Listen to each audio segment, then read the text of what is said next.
Hey guys, what's going on? Paul here. Welcome back to another interview with a founder of a project building on Cardano and building on Ergo as well. Dan has been on the channel previously talking about Zengate and Palmyra and everything they're trying to do with real world assets. So, Dan, it's great to have you back and get an update on what's been going on for you. Thanks for having me back. Great to be back. So, for people who haven't heard of the project before, can you give them the high level? And then as we go through it here, we'll dive into the different aspects and what you guys have been up to since we last talked. Absolutely. So, in short, what we're building is called the Palmyra platform. And so, the Palmyra platform is a tokenized commodities trading platform that specializes in underserved commodities from emerging markets. It's an RWA tokenization project, as well as a traceability and proof of origin project.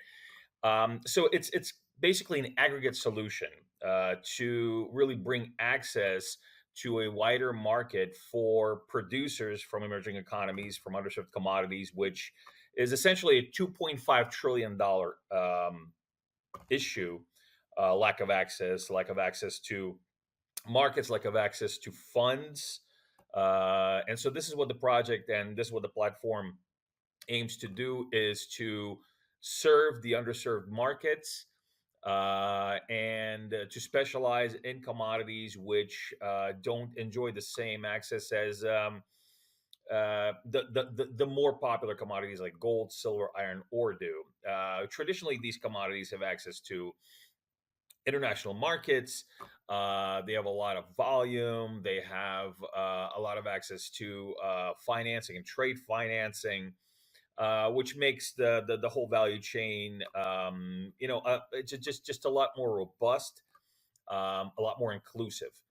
However, commodities like, for example, tea, which was our pilot commodity was sale on tea on the Palmyra platform, don't have this type of access. In fact, much of the tea produced in countries like Sri Lanka is produced by MSMEs, micro, small, and mid-sized enterprises, and a lot of times they don't have access to reasonable capital. They don't have access to reasonable markets, and so again, that's what the platform is about. That's what the platform is providing right now for our producers that have already onboarded onto the platform. And on the other side, the buyers on the platform are getting well, basically just getting what they buy versus kind of guessing if you're getting what you buy.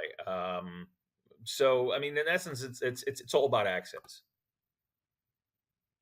Okay, so it essentially cuts out the middleman in lots of cases too and gives more people access to the open market, is it? Okay, so that's actually not kind of a black and white issue because there are middlemen that because the middlemen as generally a negative connotation, but in some of these markets, what Mhm. you would call a middleman actually does have a purpose. Like, for example, the brokers, for example, provide services as well to the tea industry that make logistics easier, that make quality assurance easier, and this actually helps the rest of the market. Now, of course, there are middlemen that are gatekeepers, which obviously is not a sustainable way to do business. However, our platform is not just buy and sell. There's space for other players in the market to come in and do sustainable, ethical business. And again, that's what it's all about. It's all about opportunity inclusion, and we have created that through an aggregate solution. So it's not just all about Web3 either, because we're all into the blockchain movement. We're all into Web3. We want to propel mass adoption. However, this is a mainstream solution, and so it's an aggregate of Web2 solutions and Web3 solutions. So on the Web2 side, what we have are more streamlined logistics solutions. We negotiate rate cards with DHL and FedEx to provide uh, logistics and shipping that is at least 40 to 50% cheaper than the individual small and mid-sized specialty tea producers are paying right now. We have also we're also implementing freight forwarding, which is a great way to also have access to cheaper freight without having to buy large space to do so. Another big issue that that doesn't really even touch Web3 just yet is our solution for payments. And so a lot of developing economies have an issue or issues with access to cross-border remittances. Like, for example, in the case of Sri Lanka, until we actually solved the problem with our platform, remittances were pretty much done through really costly escrow. So again, as you can understand, that limits access that people have to the products, and it limits access that producers have to accommodating international markets. We are working with a payment provider called Mango Pay, which is integrated into the Palmyra platform, that gives access to the producers and lets them accept all major credit cards. It has a really low cost escrow. So essentially, what we've been getting right now is something like a 30 to 40%, even sometimes even more of a discount to the buyer. And the producer have been getting something like 60-70% boost in profit just because of these logistical issues that have been solved. Now, on the Web3 side, that's where it gets really cool. On a Web3 side, well, cool for us blockchain folk. Um, so just a quick look under the hood will show you a protocol called Winter Protocol, running the tokenization and traceability part of Palmyra, utilizing NFTs. And so what happens is, through the use of specifically the EUTXO model, we were able to create a tokenization and traceability protocol that essentially is you use an NFT to tokenize a space lot of commodity, and then you can then naturally embed traceability information into the NFT metadata. You can also do great things like digital certificates, digital identities that can attach themselves to the traceability modules. You have access to on-chain warehouse receipts, which is a huge thing in trade. In traditional legacy trade, a warehouse receipt is needed to get trade financing. Currently, developing economies like Sri Lanka have really limited access to reasonable trade financing. In fact, most trade financing, it's either non-accessible to MSMEs, or it is accessible through brokers who themselves have to borrow money from the bank at something like close to 30%, and then they have to lend it out over 30%. Or the bigger boys, they have to lend from the bank at 30% plus or close to that. And this is just it's really difficult to do business like this. So what we are going to be doing is actually bringing warehouse receipts on chain. Now, what that will allow is for more, say, neobanks, for example, to be able to provide capital for on-chain trade financing for producers, giving them more access. And also on the DeFi side, so this is what we call trade DeFi. On the DeFi side, what we're going to be able to do is work with different DeFi protocols to bring lending opportunities to the producers, or borrowing opportunities to the producers, and lending opportunities to DeFi participants, who can then actually de-risk themselves the same way a bank would, through warehouse receipts, through proof of reserve, which is on chain, through digital credentials that are already attached to the producer, and all these things, traceability. So all around, we're going to be providing much more access to various different things for these producers, access they've never seen before. Okay, so there's a lot going on. I really like the mix. A lot of times in crypto, we see where people develop a solution and then they go looking for the problem later to try and fit the crypto solution to whatever it Yeah. is in the real world. But there is actually a solution that blockchain is a perfect fit for. And not every aspect has to be blockchain. Like you've talked through there, there's Web 2 aspects as well as Web 3. I really like DeFi, talk about it a lot on the channel here, but sometimes protocols that are built, it's recycling the same thing around and around, where what you're trying to integrate, kind of like what World Mobile do, there's money earned in the real world and that Yeah. can get brought back into the economy. I really love to see aspects like that and see things like that grow. Yeah, and actually, World Mobile are great friends of ours. We take a lot of pointers from them. We look up to them, and we're trying to structure our business the same way they structure their business because our fundamentals are really, really close. So yeah, it's definitely in the spirit of what World Mobile is doing. They're connecting the unconnected, and we're bringing opportunity inclusion to the unincluded through all of these different Yes. tools that we're providing.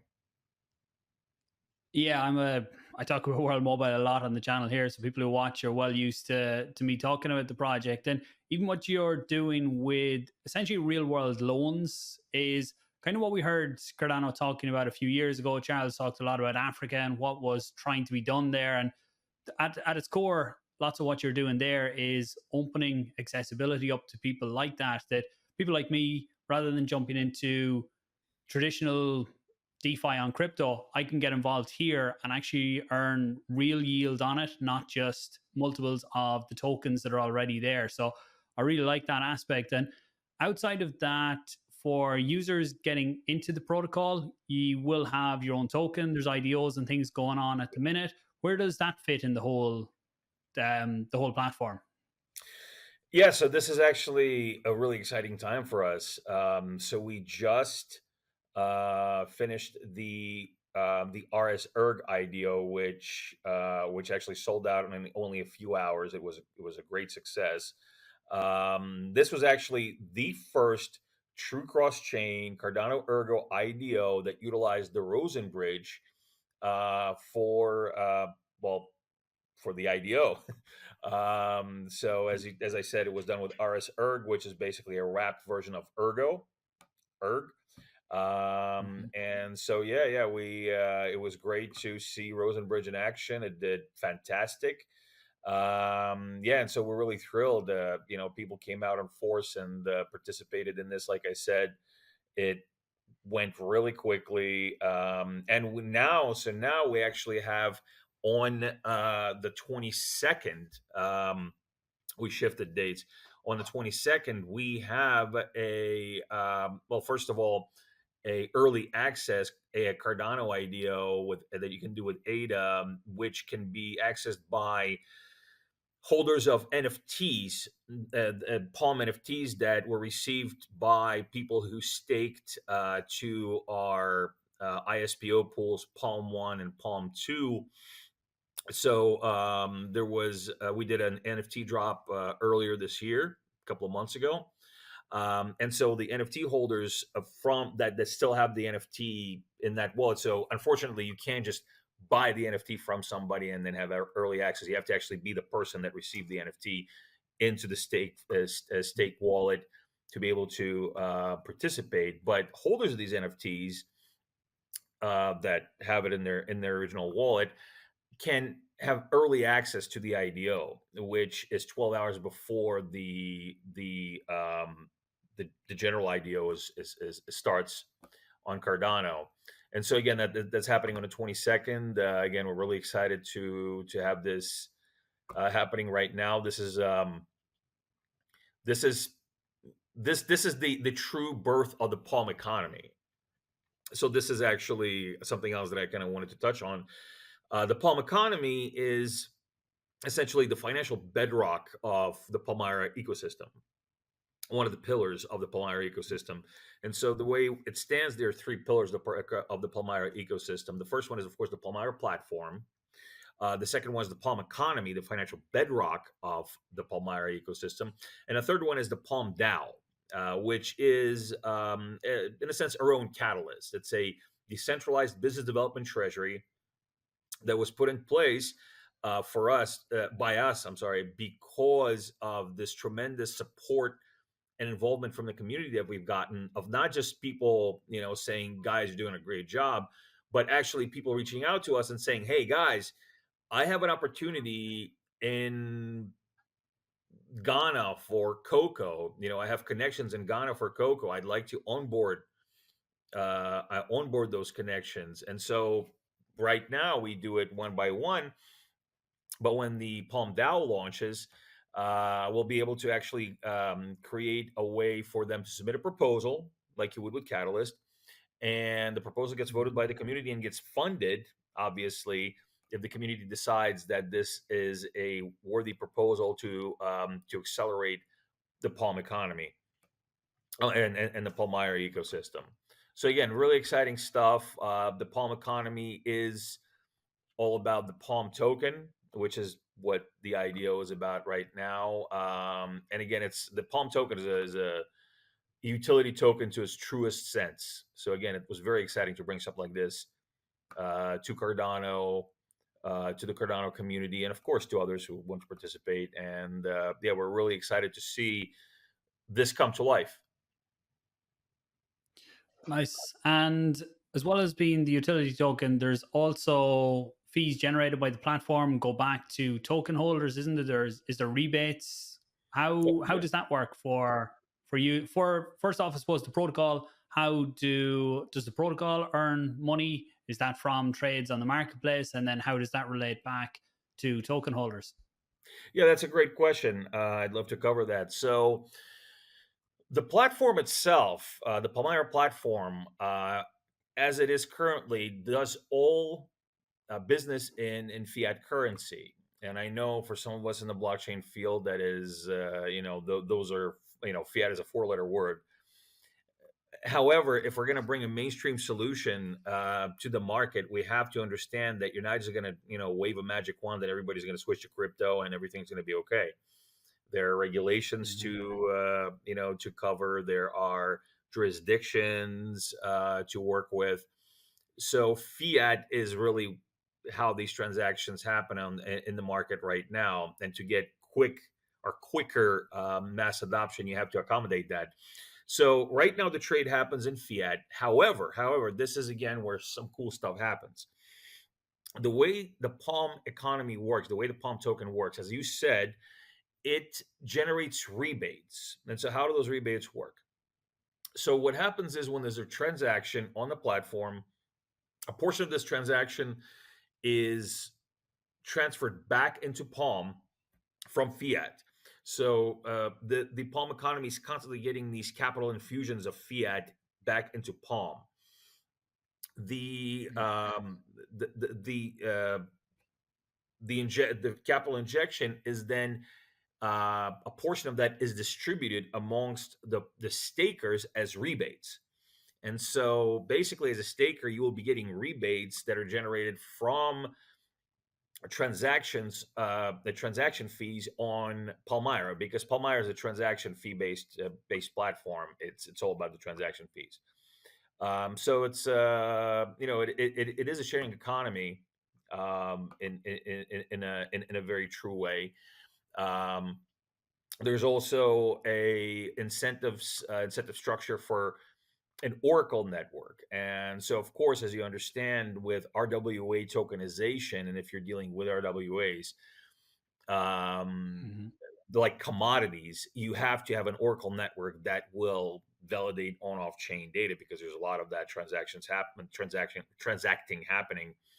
And so this Oracle network has to do all these different jobs, everything from proof of reserve to proof of warehouse stock, to crop data, to processing data, logistics data, all this data that goes into goes into the traceability data bucket has to go on chain. And so the Oracle network is responsible for that. So we have an Oracle incentive structure in place to utilize a robust and various Oracle networks to be able to process this data. And we're actually right now we are obviously looking into Cardano oracles. We're also speaking to Chainlink and utilizing their CCPI CCIP tooling for some commodities. We're also looking into ergo oracles as well. And there's also an Oracle network that was created by our tokenomics partners, the same tokenomics company that designed the tokenomics for World Mobile, 01X. They also have an Oracle network that is basically a bespoke Oracle network that is very, very synergistic for traceability data validation. So we're going to be working with them as well. So again, it's an aggregate solution. It's not just like one size fits all. It's an aggregate solution. Many things have to be bespoke at first, but it's just like it's all about adoption. That's what we're all about.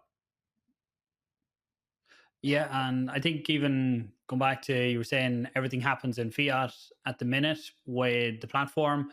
I think people coming in new to crypto, it's like I talk about gaming, I think is a great way to bring people into crypto, but they don't want to learn how to use crypto at the start. You want them to come in, be able to use the platform without changing much of what they're doing already. And then later on, they can learn the benefits of it and start to go deeper down the rabbit hole. Me and you are already well down that rabbit hole, but people can come in and start to learn about blockchain through platforms like this. And giving them both options, I think it's a necessity, and it'll be far more successful for both the project and for onboarding new people into it.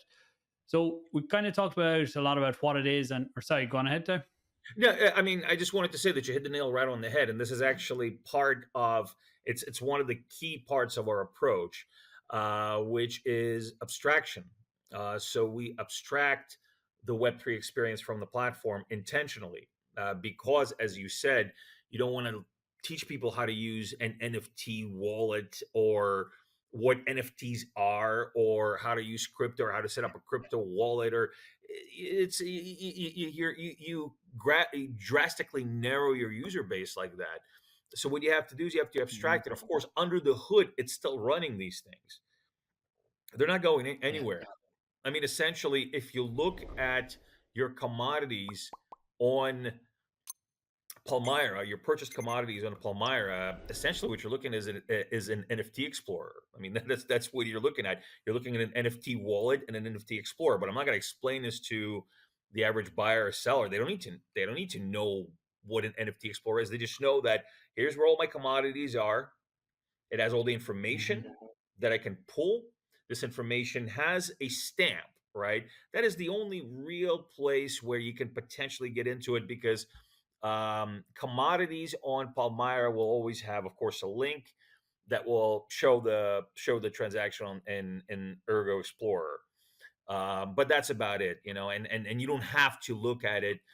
You don't have to look at the Explorer to validate the commodity. You have traceability information just clearly written in the Mhm. description of the commodity, certificates clearly written. All this can be very validated and verified.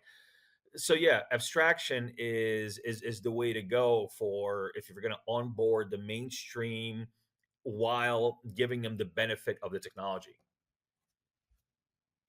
Yeah. So where's the project right now? I know T has been, I suppose, the biggest one so far. What you're doing? Do you want to talk a little bit about where the project is, and then closing out, we'll get into what's the next steps for the project. Sure.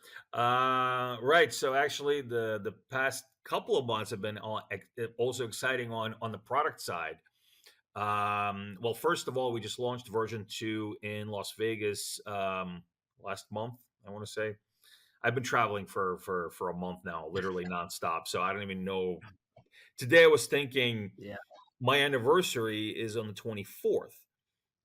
And I was thinking, I'm like, wait a second, is it April 24th now, or May 24th now, or is it March 24th? Like which month is it? I know it's spring. I definitely know it's spring, but which month is it? So yeah, I've been traveling for over a month. It's almost over. I'm almost ready to go home, and boy, am I ready.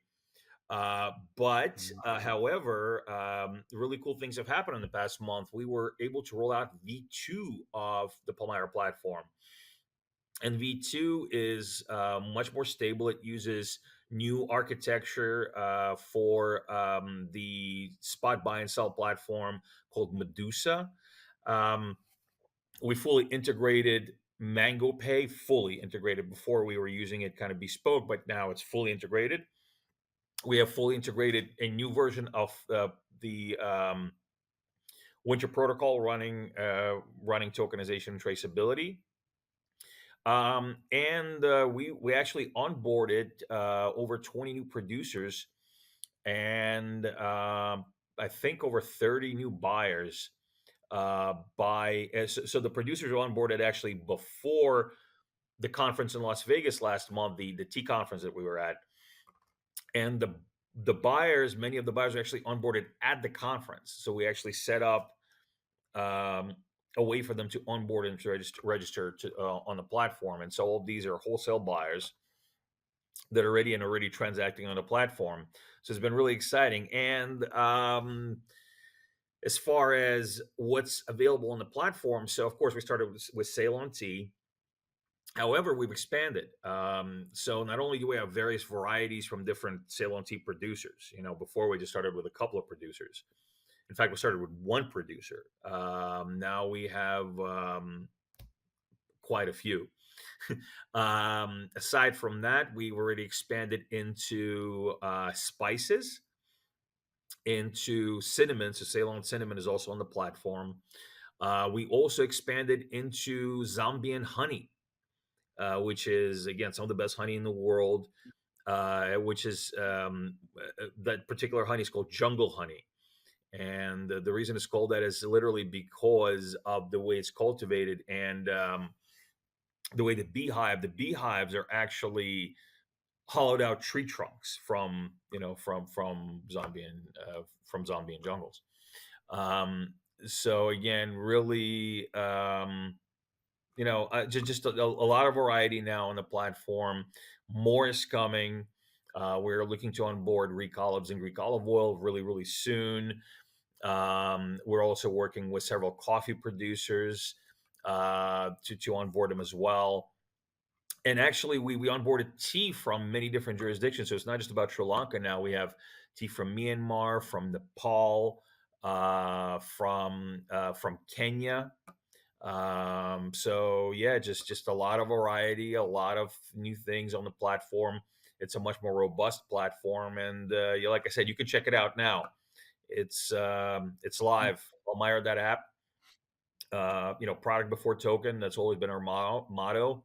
And now we're definitely there. We definitely have a product. It's definitely a Yep. good product, and it's getting even better.